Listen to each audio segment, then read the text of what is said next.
বাউল শিল্পী অলিত এক সুকণ্ঠের অধিকারী অন্ধজন। বসত নেত্রকোনার বারোহাট্টার নোয়াপাড়ায় শ্রীরামপুর গ্রামে। গানেই জীবন, গানেই বসতি। তবে তার গানের ধারাটা ভিন্ন ধাঁচের। তিনি গান করেন রুহানি ধারায়। ইসলাম ধর্মের শেষ নবীকে উপলক্ষ করে তার অনেক গান।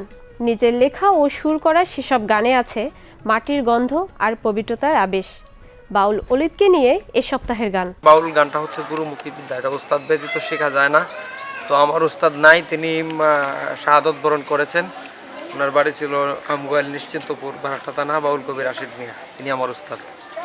আমি কেন এলাম দুদিনের প্রবাসে গো এলাহি, কেন এলাম দুদিনের প্রবাসে।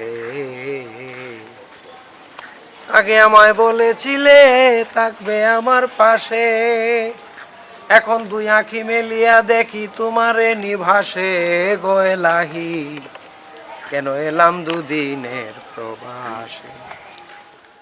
অলিত প্রকৃতই রুহানি গান লিখেন, নিজেই সুর করেন, আবার নিজেই সেই কথায় কণ্ঠদান করেন।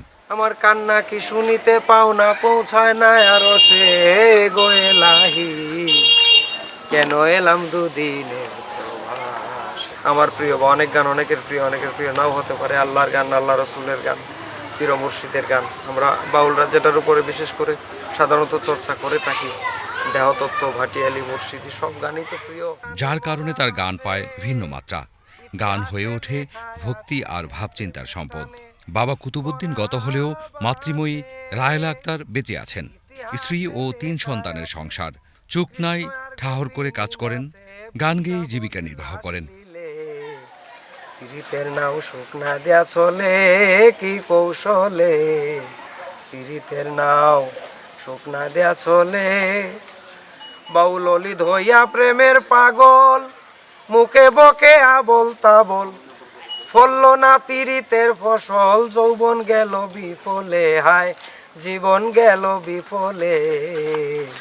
পীড়িতের নাও শুকনা দেয়া চলে কি কৌশলে।